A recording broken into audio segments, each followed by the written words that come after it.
Hey guys, it's Molly and I am here to provide you with a video on how to overcome your social anxiety with just a few steps. Now, you've already taken the first big step of actually clicking on the video. This is actually a really big challenge in itself and good job for doing it. So honestly, this process is pretty flexible and generally you can tailor it to your own needs. So congratulations, let's head to the first step, the assessment. It is a really big step to get to this point, and social anxiety can be so debilitating, it's actually hard to crawl out of it. So with some maintenance and with some consistency, we are able to really dig ourselves out of that hole and be social again. So to describe it briefly, what does the assessment actually involve? As I mentioned before, we're really wanting to pinpoint the behavior that's actually causing this fear. And then we're really wanting to figure out, well, what's stopping us from doing this behavior? Why are we not doing it? For me, it's avoidance. I do have a clear pattern of avoidance behaviors where you could maybe not be involving yourself in social situations like parties or events, or even getting asked to speak on stage one time. This will really help us to figure out what we want to focus on in the future for our assessments. And this is all part of the first week of our assessment, which is called the baseline. So we really want to figure out which parts of public speaking or social situations that really provoke our anxiety. And what will happen if you actually involve yourself in those situations. We want to be writing all of this down, and I know that it sounds like a lot of writing, but I promise that in the long run, it will really help just to be pinpointing these behaviors down. So we'll start off with the subjective units of distress scale. This is also known as the SUD scale, and it is part of the fear hierarchy. So what we'll do, we'll come up with about 10 different situations that are relevant to our life. Something that we can actually expose ourselves to when we get to the intervention stage. Don't get frightened yet. I know it sounds like a lot, but trust me, when you have the strategies, I know you'll be able to do it. So what we do, we come up with these 10 situations. They can start off by being mildly frightening, so something that you're not really that scared of, to very frightening, something that you could never see yourself doing, or maybe something that you could see yourself doing, but would be a big achievement to get to. Then what we'll do, once you have your 10 situations, we will rate each of them on a scale from 0 to 100. 0 being not scary at all, to 100 being very scary.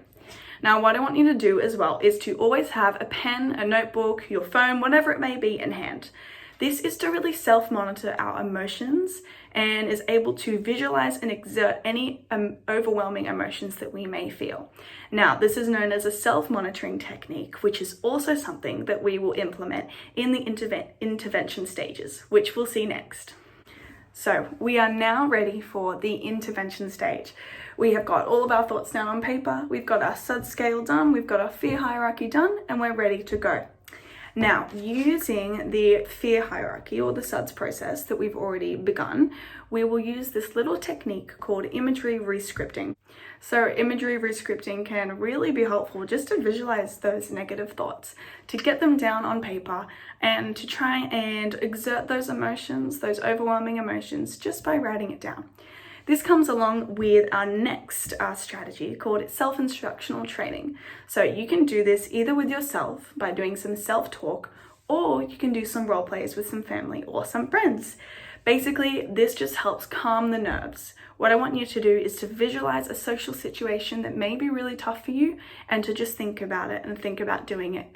And then try and control those emotions by writing down what you feel in that moment. And you can even do the same with role plays, which I think is quite effective just to help you realize the actual realism of the situation.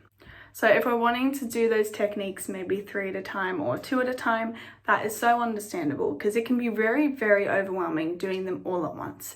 And sometimes, also known as gradual exposure, which is part of our techniques, taking these interventions in smaller steps can actually be more effective than doing them all at once, especially if you get overwhelmed quite easily.